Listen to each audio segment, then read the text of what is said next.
Let's do it. Cool. Let's roll. So, Dean, welcome to the podcast. It's good to be here. How you doing?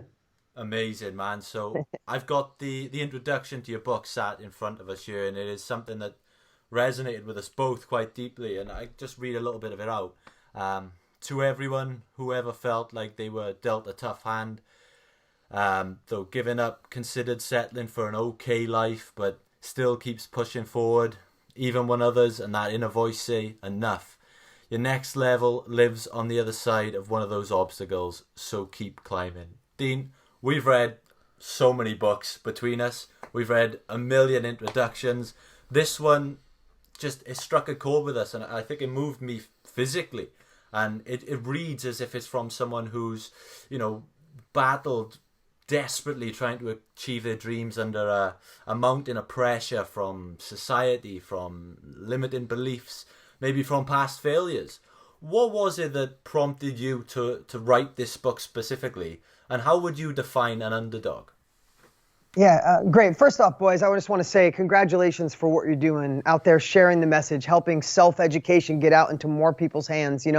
I say this, and I'll get to your question. It was a great question. But, when I was, how old are you boys? 23. 23. So when I was 23, there was no internet. There wasn't online. There wasn't YouTube. There wasn't Facebook. There wasn't Instagram. There weren't podcasts. And I had dyslexia. So reading was very difficult for me. So for me to find a mentor, I had to legit try to find people to help me. I watched infomercials. I got Tony Robbins' course off an infomercial in my 20s. So I love that social media and social interaction can happen and distribute knowledge and wisdom for so many people listening to your followers, listening for new capabilities so they can find their own dreams, so they can find their own path. So I applaud both you guys for spending the time, the dedication. I know what it takes to prepare, to set this up and give back to the world. So I give you guys a hand for that. You're welcome. Okay, so Underdog Advantage, I've been teaching people how to be successful for over 20 years. And then I realized about 5 years ago when I got obsessed with habits, what I realized is that you could give somebody a business on how to sell $20 bills for $10. You can give them the greatest opportunity, but if they don't have the right mindset or the right habits, it'll continue to fail, right? So I wanted to go upstream to anchor in foundational habits that could change your life. And fortunately, I think you guys both read Millionaire Success Habits. I think we did that in a big way. It became one of the best-selling books of the last 3 years, hundreds and hundreds of thousands of copies, amazing reviews. And now this one with the Underdog Advantage, what I realized is even people, when it comes to habits, they say, well, I don't even know if I can start there because you don't know what's going on in my life. I'm an underdog. And they might say it in a lot of different ways. In fact, I was just on stage a couple days ago in South Carolina. There was 6,500 people. And I said, if you guys are an awesome crowd, mostly ladies, my friend Rachel Hollis, it was her event. And I said, who in here has at one point in your life, or maybe currently now, felt like things could go better for you, but you were an underdog? And the entire 6,500 people raised their hand. I mean, I'm sure you guys have felt like an underdog, maybe now or at one point in your life. And what happens is what I realized from being in business for 30 plus years, I'm, on this earth for 51 years next week, is I realized that the majority of people, when they feel that they don't have family support, or nobody will lend them the money, or they don't know how to get the trademark, or that they don't have the right partner, the right agenda, they don't have the right education, they didn't go to the right college, they don't live in the right city, they don't live in the right country. What happens, most people take that underdog feeling, that so-called disadvantage, and that becomes their story.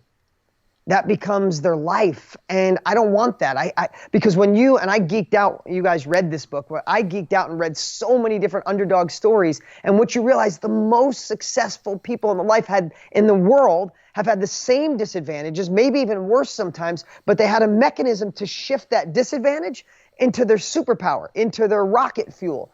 And I just geeked out on this. It's like, man, we all, including you guys and me as well, I had so many disadvantages, from dyslexia to not having any money, to parents being married 10 times, to not knowing what I was going to do with my life, and all these crazy things that we all get, sleeping in a bathroom with my dad for a while, like all those things. And not poor me. I'm so happy about my past. It made me the man I am. But what I wanted to do is go upstream again. So from tactics, I went to success habits. And from Success Habits, I wanted to go up one more notch and set the foundation and let the world know, if you've ever felt like an underdog, if you feel like an underdog right this very minute while you're listening, I wanted to create the Bible, the mechanism for you, by the time you're done reading, go, thank God, thank the universe that I was dealt this hand, because the things in my toolbox that I thought were anchors were actually my rocket fuel, and now I could spin them and use them to my advantage. That might have been a long answer to a short question, but that's why I wrote it. Everybody feels like an underdog, and I want underdogs to be proud and be like, yeah, I'm a freaking underdog. That's why I'm going to excel to the level of life I'm going to excel to. You know, Dean, when I read the book and I finished it, and you know, Lewis and I, we've consumed your content for a long time, and I think the biggest compliment which I could pay to you is when I consume your content, and that incredible video you did when you took everyone back to your old house, is I think you have this ability to make people feel as if they're just not alone in the world. You just have this ability to really make people feel as if, you know, they're just not alone. You have this real empathetic nature which really comes through the camera. And man, and my guess is it's because you fucking lived it. You know, I mean, I see a lot of speakers and you know, the real guys which you know, they're nearly at the top but not quite, and they paint this picture perfect life. But the problem is with that is the audience, they just can't relate to it. You know, and what I think a lot of people shy away from is what you've really embraced, and that is your vulnerabilities, your stories. That's what people relate to. And for me, that's your major strength. This is why thank you for that. We can, you know, consume your content. So I'd love to delve in, because there's so many fantastic stories in the book. You just delved in into, you know, the sleeping in your bathroom. So let's get some context, and let's talk about your personal underdog advantage. What disadvantages have you faced in your life? Let's start there. Well, I think, you know, and it's funny because I let a dear friend read my book when it first got done, who's not in this business, loves books, and he went nuts over the book. But then he came to me, he's like, dude, do you want to be this vulnerable? Do you want to let people know how bad you failed, or lived in a bathroom, or had dyslexia, or screwed up the deal, or cried like a baby in a hotel room because you let the deal fall apart, or went completely broke? And I'm like, yes, because if I'm truly a person that says I want to impact lives, I want to, like, I'm on a mission for the next, you know, until I close my eyes to the last time, I want to give people the tools that I wish I had more access to. People can only learn from you when they feel you truly understand them. Like, if they know I walked in your shoes, I've been broker than broke, but I had success. I've been lonely and sad, but I'm in the best relationship in my life. I don't think as a child I had the best childhood, but I'm creating the best childhood in the world for my kids because I had all the crap, not because of any other reason. And some people don't have to go through that, and that's great. My kids aren't going to have to go through what I went through, but I still want people to know where I've been so they can go, oh, I get why I should listen to this. I get why I've tried those things before, but it didn't work. But I'm going to do it this time because I see the evolution of how it worked for him. So for me, like, if I talk, you know, throughout the history of time, there's probably a ton of disadvantages. I'm not the smartest guy in the world. I did have dyslexia. I couldn't wait to get out of high school. I didn't go to college, not that any college would accept me. But there was a time where I felt that, and this is a story, it's in the book, there's a time that I felt, especially my 7th grade teacher, it's funny, I still remember that, her name was Mrs. Thompson, would always tell me, just sound it out, are you dumb or something? And I think for like 2 or 3 years, I believed I was dumb. And I was like, I'm not going to go to college because I am dumb. Kids that are smart go to college. Kids that are smart become doctors and lawyers. What the hell am I going to do? I'll work with my dad in cars or go get a factory job or a construction job. Not that any of those are bad, but that's just the way I looked at it. So let's just take being dyslexic. So massively dyslexic, didn't read books because every time I read, I'd get frustrated. I couldn't comprehend. It'd take me way too long to get through one page.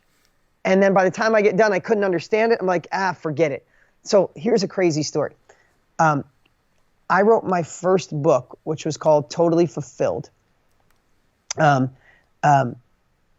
And before I wrote that book, I had only read less than a handful of books cover to cover in my entire life. Not many people know that. I wrote about it in the book. I wrote about that story.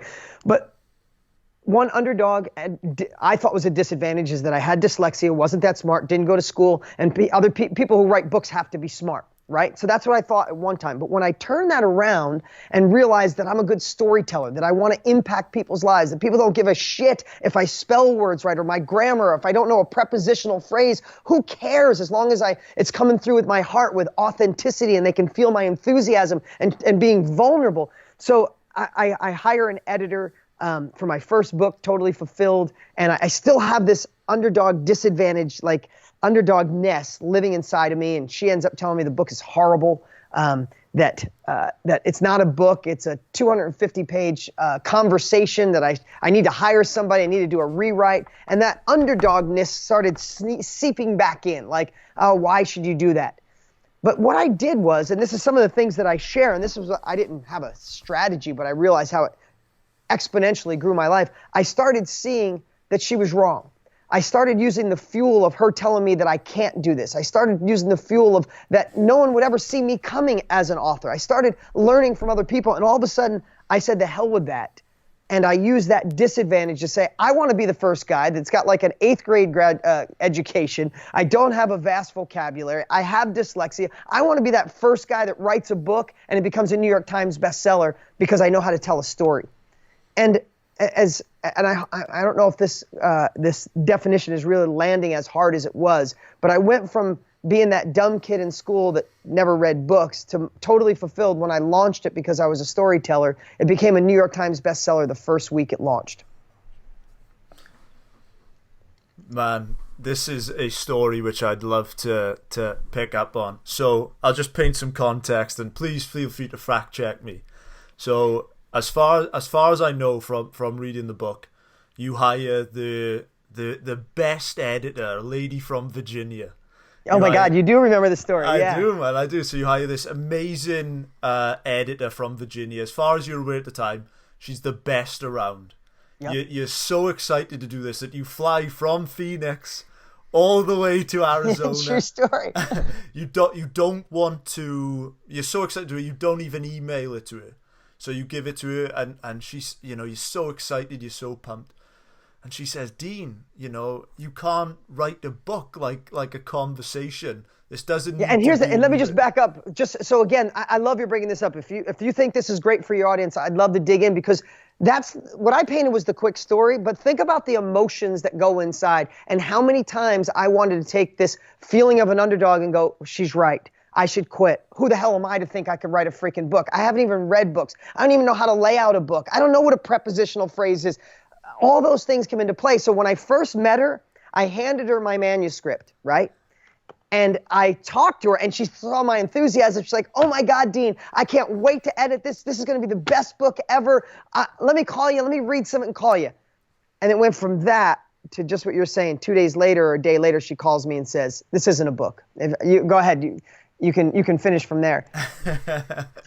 So just that. What I love as well about your writing is you really take people on the story with you. You go through the emotions, as you just said. So as I'm reading this now, I'm thinking of a man who has really, gone through so much in your life. You've talked about those disadvantages, and finally, you've got this draft on your computer, and then I believe it was 3 weeks or a month or so after that this publisher says, this is not good. This is the top editor, maybe in the US, the one who's responsible for all these bestsellers. And you're sitting there and you're thinking, oh man, it's just a problem with my writing. And then what happens from there, Dean? Yeah, so God, you're bringing me back to it. When I wrote it, it's so funny. When I went back in, I looked at all my old emails and the process. And I want to let you know, I share these stories because you realize, this already, at the end of each chapter, I bring it into a lesson on how it adapts to everyone's life, right? So she tells me it's not a book. She said it's a 250-page conversation. It doesn't need an edit. It needs a complete rewrite. And she goes, and I'm really sorry, Dean. So I hang up the phone, and again, that flood of being an underdog hits me, and I'm like, why did I think I could do this? And I'm not kidding you. I looked back, and I got back in that emotional state, and I was 1 inch away from hitting delete. I had the whole manuscript on my computer. It was an IBM laptop before everybody had Apple iPads and laptops. And I remember just going, no, dude, there's a lot of things you can do. You can make money with real estate. You can make money helping people in marketing, but you're not a writer. This is the top editor on the planet. Just delete it. And I looked at it, and there was just this shift. And I don't remember if it was a week or 5 weeks or 7 weeks after reading her email and talking to her that I just found this transformation of, no, this is why this is going to be a book that gets out to millions of people. This is why people need it, because it's not for the perfect authors. It's not for the perfectly educated. It's not for the perfect writers. This is to get a message to change the world. And again, some of the chapters in here kind of give it away. But like underdogs, they never see you coming. You have nothing to lose. You know what I had behind me? The power of you can't. I do a whole section, which you guys know. The power of you can't is my whole life, just like I'm betting some of you watching, and you two boys, I bet the same with Joe and Lewis, is I had people say, oh, you want to start your own real estate business? Oh, you can't do that, Dean. It takes money. Oh my God, you want to write a book? Oh my God, Dean, you can't. You want to do an infomercial? Oh, Dean, you can't. And what I realize is you can't, for some people, makes them not. And I found a way to turn that into my fuel. It's like, you want to tell me I can't? You want to tell me I'm not smart enough and I can't do this? And I know we have both sides. We have that side that says, you're not smart enough, you can't do this. And then the other side, he goes, screw them. I'm going to show the world, right? And I just found a way, and it's what I teach in that chapter, is how to lean towards this side that says, let me show you. You tell me I can't, now that means I must. So at one point, that power of you can't from her, that I wanted to be crazy resourceful, because underdogs have to be resourceful. It's better than resources. And I said, the hell with it. I hired a local editor, and I said, listen, just make it so I don't look dumb. I'd love to say that's literally what the email said. That's how intellectually deep I go. I just said, make it so I don't look dumb, but don't change my words. And with all of that transformation, I was an inch away from deleting a book that was my first New York Times bestseller. And now, I mean, Underdog Advantage is my 6th or 7th book. It's my 6th book. None of these books would have happened if I would have used that disadvantage to be my anchor instead of it into my superpower. Dean, like Joe said, what I love about your writing is, it brings the audience on the story with you. And one of the stories that comes to mind is I was sat at my desk. Joe cracked on with the book before me, and I said, how are you getting on with the book? He said, I absolutely love it. And I said, well, what are you enjoying about it? And he just sent the words Tommy Lee back to me. So, I know this is Joe's favorite story in the book, so let me take you back to 1993. You're running a very successful version of what today would be described as a meme page. As a meme page. Yeah. And you look down and you get an email from Tommy Lee of Motley Crue, one of my favorite bands. Could you just tell our audience what happens from there? Yeah, so you got to understand something. I'm running this kind of like meme page before the internet's kind of a thing. I mean, this is 1993. It was, this is like dial-up and AOL and modems and that noise when you get online. Some of the stuff you guys wouldn't even know. But I have a site where people are paying each month for all these cool memes, and it's not really making me a ton of money. It's doing okay. It's new. The internet's world, videos were really slow, but I'm getting momentum. So out of the blue, now you understand something. Talk about feeling like an underdog, right? At the same time, I'm working in my collision shop, painting cars every single day of my life, and at night working on real estate, while at the same time running this site, right? And I got one guy that knows programming that's doing it. And all of a sudden I come in one day while I'm like doing an estimate to repair a guy's car, and an email pops up and it's from Tommy Lee. And I'm like, whoa, not Tommy Lee from Motley Crue. And he's like, yo, dude, love your site. He said, yo, dude, love your site. Keep up the good work. And I'm like, oh man, I was like, oh shit. Like I had a pen in my hand. I'm like, oh my God, Tommy Lee just emailed me, right? I'm in my collision shop, car repair shop. So I waited a little while and I emailed back. I said, hey man, this is before reality shows. This is before anything like that. I said, what if, and him and Pamela Anderson and Tommy Lee were like the hottest couple in the world back then, right? Like wherever they went, people went nuts. So I said, what if we did a pay-per-view site like that? And I remember I wrote not porn, not even like just your real life, like what Kardashians are in today's world. And we just film behind the scenes and people pay $19 a month to see your life. He's like, yo, man, that's freaking amazing. Talk to my attorney, David Rudick. I'm like, oh my God. So now I'm totally freaking out. I get on the phone with David Rudick, and this guy is the attorney. He was the attorney for the Beatles, for Michael Jackson. I mean, like top attorney, and I'm a guy in upstate New York in a tiny little town calling him from a collision shop, right? So this will relate to underdogs, just so you know. So I feel like a complete underdog. This is way above my head, but David and I talk. He's the sweetest guy in the world. He says, jump on a plane and come on out. So I said, okay. So I get my best clothes on. He says, write up a proposal. I had no idea how to do a proposal. Go to someone I think is smarter than me. We write a 5-page proposal. I fly out there, and I went into his office. I was literally shaking. Like my hands were like white. I had cotton mouth. I sit down. I go talk to David Rudick, Pamela and Tommy Lee's attorney. And he said, tell me, how's this all come about? I tell him. I said, listen, there's lots of people you can work with, but I got a passion. I got a heart. I think this pay-per-view monthly and reality stuff is going to be huge. I'd love to do it with Tommy and Pamela. We get done in an hour. He said, let's do this. He calls Tommy Lee and Pamela, and they're like, hi, guys. And he's like, Dean, meet Tommy Lee and Pamela Anderson. I'm like, I'm like dying. I'm like, hi. And they're like, hey, yo, I'm glad this worked out. Let's all go to dinner. So I'm out of my mind. He said, all right, 7 o'clock at the Rainbow Room. I leave. I get in the car. Guys, know what it's like. You guys get it, and those of you listening, know what it's like to feel like an underdog. I was working in a collision shop. I was breathing fumes every day. I knew there was more for me, but I didn't know exactly how I was going to get there. My friends thought I was crazy that I didn't go to college. I wasn't making that much money, and I was hustling. They all thought I was a dreamer. So this was like, oh my God, this is my next level. I'm breaking free. I just made this happen. Like out of my mind. I'm driving in California down Sunset Boulevard, windows down. Actually, I had a convertible, rented some cheesy convertible, hair blown. Like I go to my hotel, and I'm in the hotel, like jumping up and down, high fiving, and like, whoa, my God, like I'm so excited, like the highlight of my life. So then about an hour later, I get a phone call, and it's David Rudick again. He goes, hey, Dean, real quick, can you swing back here? He was their attorney. Their manager wanted to see me. I'm like, okay, sure, I'll head right back over. So now I get in the car. I'm going to dinner with Tommy Lee and Pamela tonight, and I'm putting this deal in. I finally am going to prove to the world what I could do. And I get there, and I walk in, and it's completely different.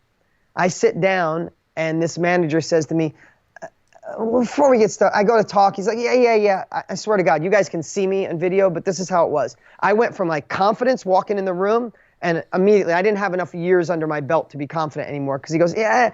I got to ask you, how the fuck did you get in this building? And I remember thinking, like, at first I was kind of like rattled. I'm like, and I'm thinking, like, how did I came up the elevator? Like, I was totally confused. He goes, no, how'd you get here? He goes, what, you run a collision shop in Marlboro, New York? He's like, oh, what do you make? Was your business do $1 million a year? That's cute. He said, listen, why would you think we would ever do business with you? This is a great idea. I'm going to use it, but I'm not going to use it with you. I'm in freaking Hollywood. You have the 2 hottest stars on the planet. Why the hell would they make you their partner? First off, he said something. He said something else. And then I said, well, I could talk to Tommy Lee and Pamela tonight at dinner. He goes, dinner? He goes, I canceled that a half hour ago. I'm pissed at David that he even set that up. He goes, this ain't never going to happen. And I was like, I went from the highest point of my life to the lowest point in my life, all within that 2-hour space. And just being honest, for any of you that have ever felt that way, felt the rug pulled out from underneath you, that you felt you were this close in a relationship or your business or your next level of life, and at the last minute someone just freaking put the kibosh on it or pulled the rug out, and you're just like you feel like your life is over. I was only in my 20s, but I still felt like, oh, this is it. And then I started having all those feelings of like, maybe you're meant to work in a collision shop, maybe you're meant to be broke, maybe you're meant, like all those crazy thoughts, right? I went back to my hotel, and legit, I sat on the floor in my hotel, and I remember the hotel. I was in the like Marilyn Manson room, Marilyn Monroe room, not Marilyn Manson, Marilyn Monroe room. It was an old Hollywood hotel. I sat on the floor, guys. I literally cried, sobbing, feeling sorry for myself, and But here's the thing. I'd love to give this lesson. They called me back an hour later and I got the deal. I didn't get the deal. I never got the deal. In fact, I flew home, and this is it's all true, but I fly home. I'm like deflated. I get all the way back to New York. Now I own apartments at the time. Now I'm doing good. From where I started from, I owned 30 apartments. I had a collision shop. I had an auto sales. I was doing some good things. I get back, and one of the apartments that I rented, the toilet backed up, and literally the bathroom had like 6 inches of crap in it, like just sewage. And no plumber would come out and do it. So I come back deflated, come back feeling like a loser, coming back feeling a little bit like an underdog, like you're an underdog, and that could have kept me there forever.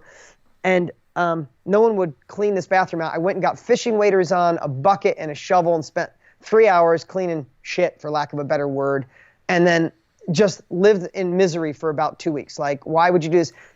Now, I'd love for you guys to ask any questions on the emotional side, but here's the thing.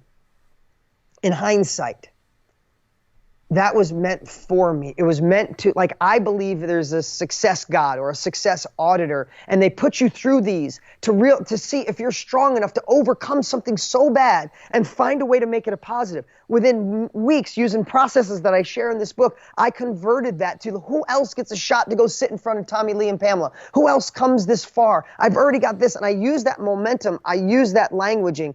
I use that disadvantage, and it became one of my strongest powers in the world. Years later, David Rudick followed my career. He called me, asked me to come out to Hollywood, apologized, and said, man, we were dumb not to work with you. We tried to do it ourselves. It failed miserably. Then Tommy Lee and Pamela split up. It never would have worked anyway, and I was on a whole nother level. And I realized that moment was one of those defining moments where I could have used being an underdog as a disadvantage, and I could have went back and worked on cars for the rest of my life. But I found ways to shift it and use it as fuel to carry me to another level.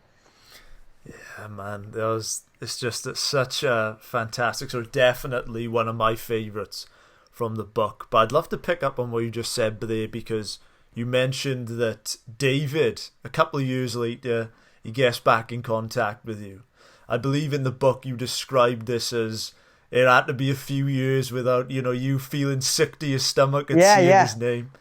So I know that in the book you say that what you come to realize a few years later was that you said to yourself, and you just mentioned it, Blair, that there's a success tax which everybody has to pay. What do you mean by that? So here, I come up with crazy analogies. But what if, and this is my dear friend Tony Robbins says this all the time, so I like to quote where people give a quote, but what if life happens for us, not to us, right?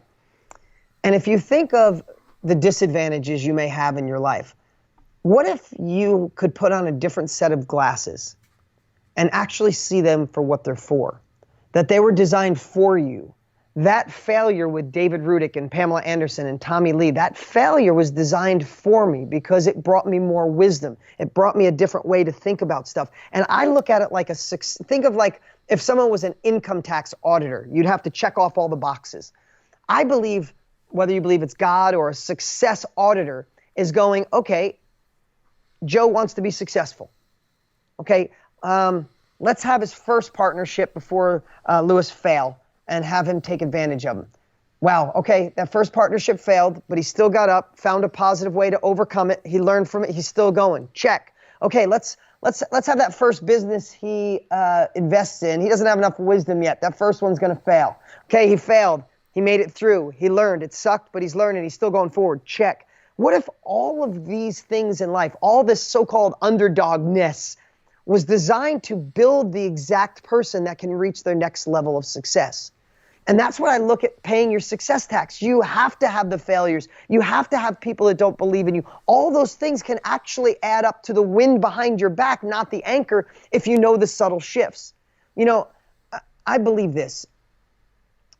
We, unfortunately, so many people, this has been so many years I've been in this space, so many people will craft a story on why it's not working for them. The lack of support, lack of funds, lack of timing, all kinds of things, right? And I don't mean that disrespectfully if you've had some tough times. But I think about it, and this isn't in a book, but I think about, like, imagine being at the end of our lives and you're with your maker, whatever you believe in, God, whatever you believe in, you're with your maker. And he says, so, how'd you do, Joe? You say, well, I was going to go after it. I started that podcast, but then my one partner screwed me over. And at the same time, my girlfriend cheated on me and left me. It was just too much. So, I did okay. I settled for that job. And I lived I lived a good life. Could you imagine God being like, oh shit, another one? Like literally, I gave you the assets. I gave you life. I made you a human on the planet Earth. You had limitless boundaries. That was there for you. When your girlfriend left you, it made you learn to be a better man and how you could be better in your next relationship. When the partner screwed you over, I wanted you to see that even though that somebody screwed you over, you could still live through your heart. I gave you all the pieces to use as rocket fuel, and you used it as an anchor. Oh my God, not another one. And I think about that all the time. All the crap that you've dealt with and you're going through was your design. Listen, when I was a kid, my dad was the youngest of 12, and he was physically abused his whole childhood. And he shares it publicly. He was sexually abused. My dad was old school Italian. He kept it in, but he had this rage inside of him. My dad would go from 0 to 100 in a minute. He'd fight somebody, yell somebody.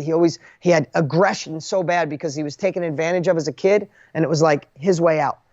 When I was 10, I moved in with him to try to calm him down, or 12. And my dad, I mean, we all have our stuff, but it wasn't fun. I had a bleeding ulcer at 12 years old because I was so nervous about my dad. Now, I could look back and say, poor me. I was an underdog. I had a dad. My parents were married 9 times between them. I had a dad that would fist fight people and scream and get arrested and be mad and do all these things. I could say, poor me. I would have made it in life if it wasn't for my dad. But I found a way to make that it happened for me. Because you know what happened by the time I was 14, Joe and Lewis? I could see my dad, and I could tell when he was going down like the wrong path, where he was going to get violent and angry. I could feel his emotion, and I learned how to sell him to get on the path of happiness, to be on the path of love. I learned to have empathy at the deepest level, and my sister doesn't talk to him. His brothers and sisters don't talk to him. His parents didn't talk to him. I felt love for him because I felt bad for him, so I had empathy, caring, and I knew how to sell him. When I'm on stage right now with 15,000 people, I feel the crowd. I know what they need. I have empathy for them, and I can sell them. Do you know why I can? Because of the shit I went through with my dad that happened for me. And when you start shifting, that was success tax. I paid success tax when I was 12, 15, 18, 20. And the more tax you pay, I believe you check the boxes, and then that's when success hits on a whole nother level, and that's external and internal. I love this so much. One thing, I'd love to pick you up on this and what you just said, but I read at the end of the book, and it's really made me think. One of the last in messages which you close the book out with is that you say, I want this book to disturb people. I want to get under your skin. I want this book to really disturb your thought processes, your beliefs. And I can tell you as a reader, and I've read a lot of books, I can show you my enormous bookshelves, it does. No question about it. But at the same time, I also felt some worry. My worry is that someone is going to read their entire book. They're going to have 5, 10, 15 aha moments. They're going to have all these aha moments. And then before they manage to take any action, there's that voice in their head which is going to go, oh, you're not smart enough. You're not worthy enough. You know, your mother doesn't love you, this, that, whatever story it is, whatever nonsense story it is which we're telling ourselves. I suppose my question to you on this would be, how can we break free of that voice in our head? And you mentioned this in the book. You say that this is something you had to overcome. How can we break free of that voice in our head which is telling us these things? What can we do, Dean? That's really, really great question. And one of the reasons I wrote that book is because I have that voice, and I've been fighting that voice my entire life, and it doesn't go away. I want to share that with everybody. I mean, right now, Tony Robbins and I have a company we started together where we're trying to make self-education the new norm. We're trying to fix the broken education system in America, help it rise. It's a huge undertaking. I'm 51. Like, life is good. I've been blessed financially and all that stuff, and I'm taking on another big thing, and I still get nervous, right? I got nervous 5 years ago and 8 years ago and 12 years ago, and all of those limiting beliefs is the best way to describe them. They come flooding in, and that voice has been trying to mess with me my whole life. So I'll give you a couple things that I think could really help you. The chapter 7 is called Underdogs Turn Desperation into Persuasion, right? Because most underdogs don't have much. We don't have money, so we got to find a way to make the money. We don't have resources, so we got to be resourceful, right? So here's what I'd say.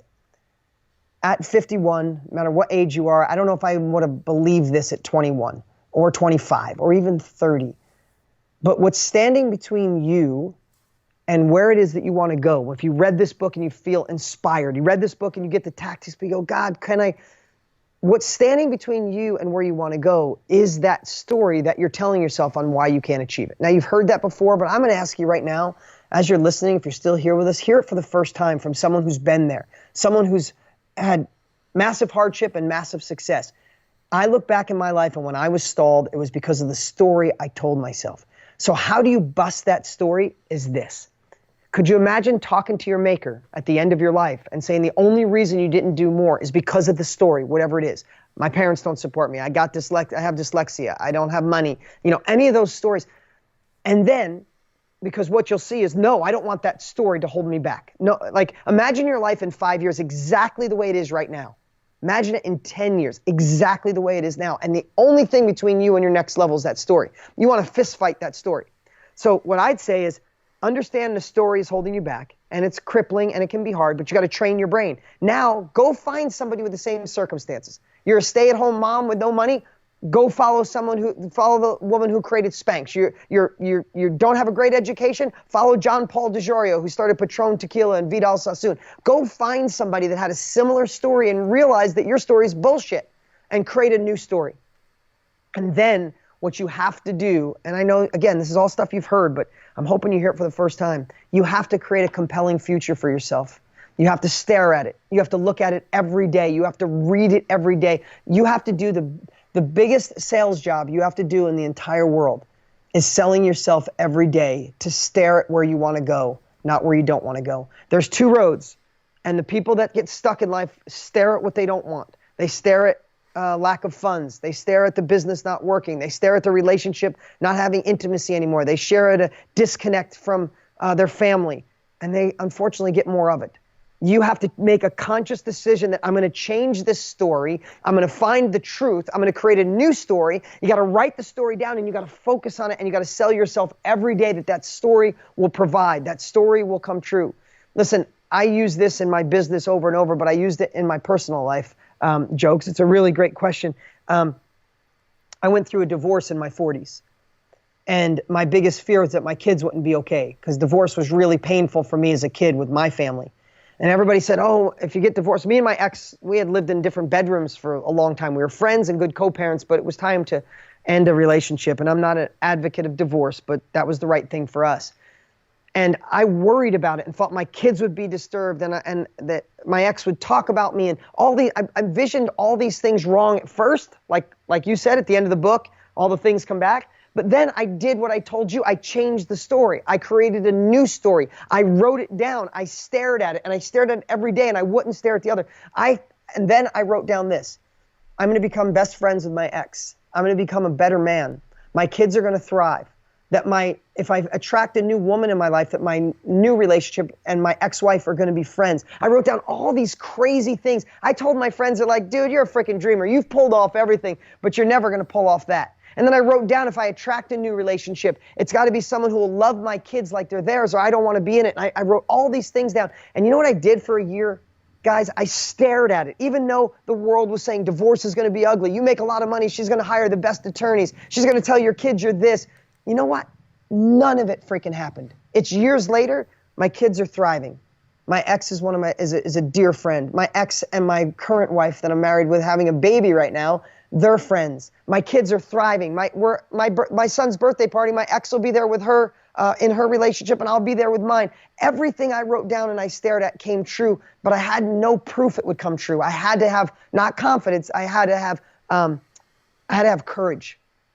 You got to jump out of the plane and grow wings on the way down. So there's a million different answers for that really great question, Joe. But one thing is, I know that other voice is in your head telling you what you can't do. You got to shift the story, and you got to feed the voice of where you want to go. You have to stare at it. You got to sell yourself daily. You can't listen to what other people. You can't have your broke friend telling you how to get rich, your single friend telling you how to fix your relationship. You craft your future.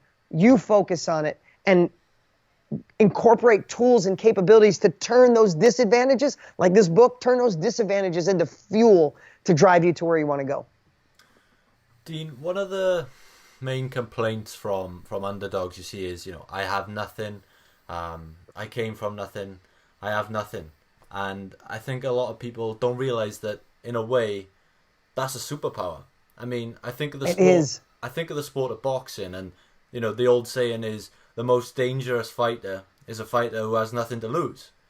And, true story. And it makes me think, how powerful is having nothing to lose in areas like business and life in general? Is that a real advantage of the underdog?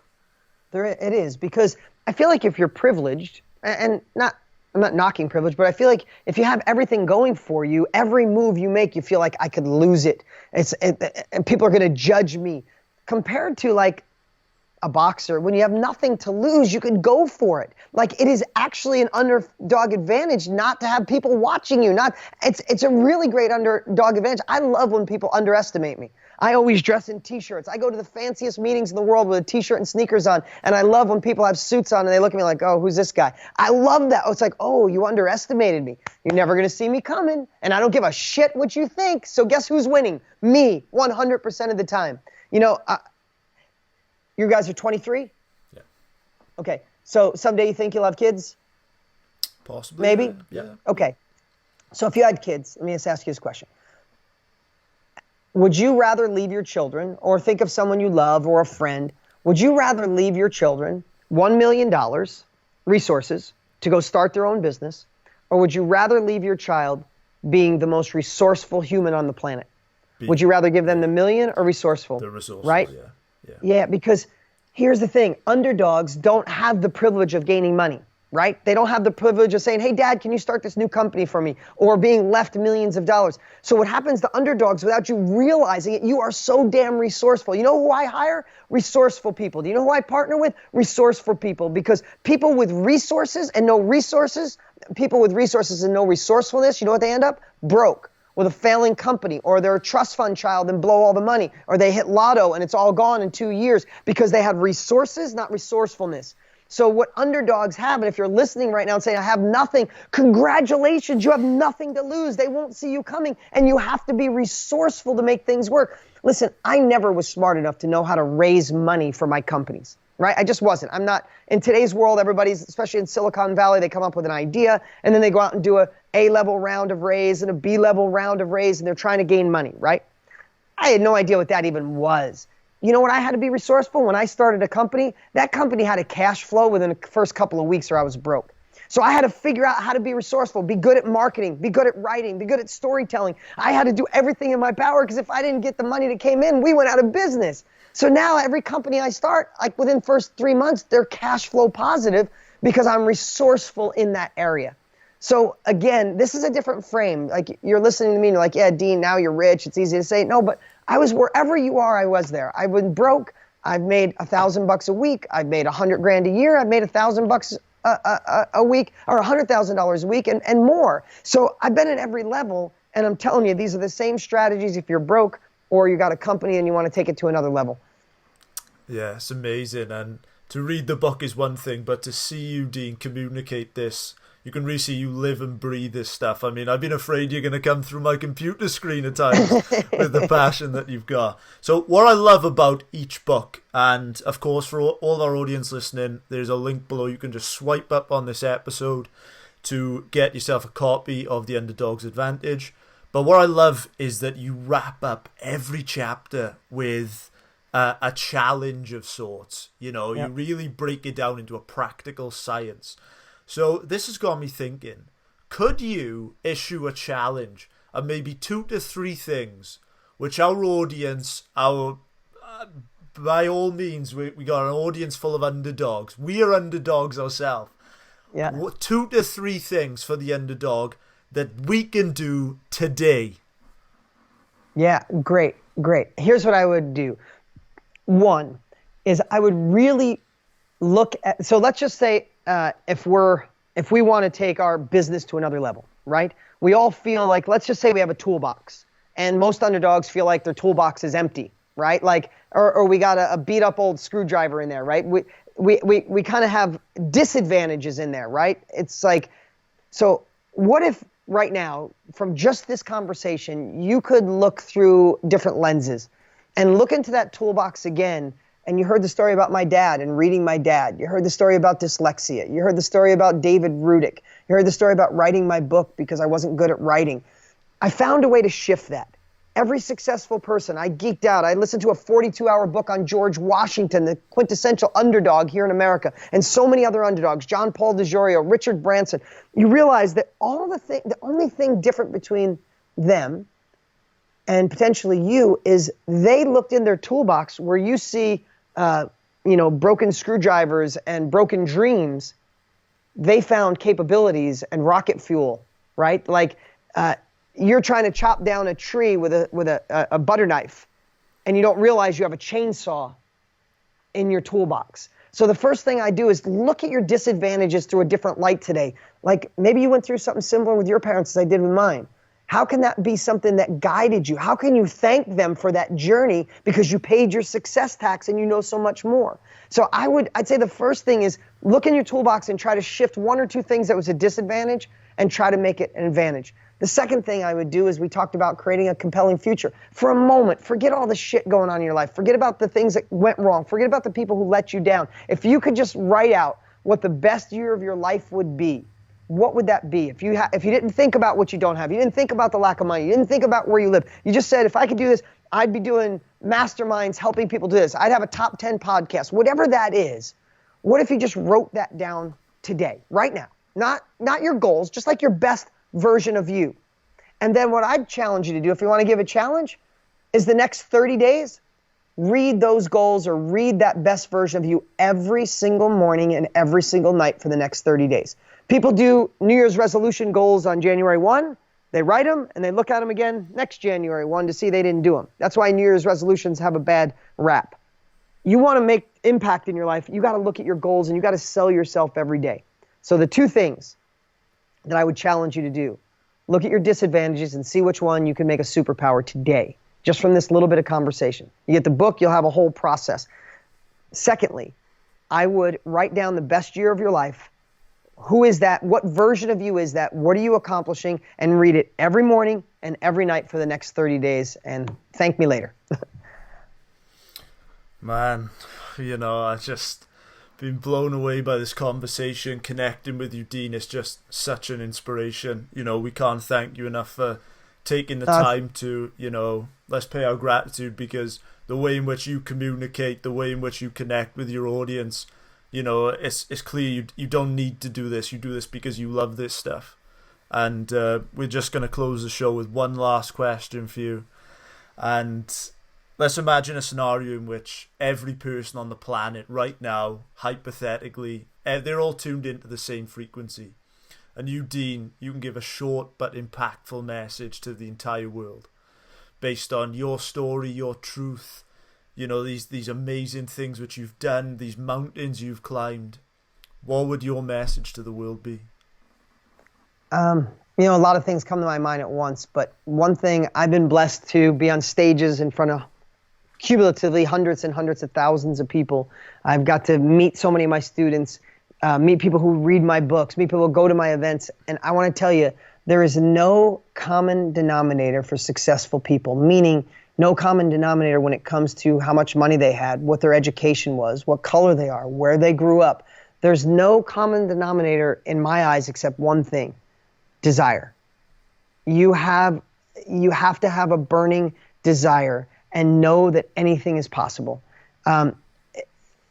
There's nothing else, because I've seen too many successful people to realize that there's not, I don't say, it's all people who went to Harvard, or it's all people who were born with money, or it's all people who are Sagittarius, or it's all people that live in this certain area. It's not. It's desire, and it's the ability to get up after failure and keep going forward. And eventually you pay enough success tax that one day, without realizing it, you open a door and you're on your next level of life.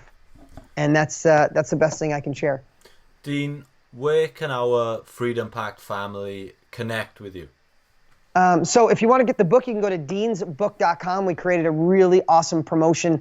We bought the hardcovers. We give the hardcovers away if people pay the shipping and handling. It helps us really launch a book and get hundreds of thousands of copies out there.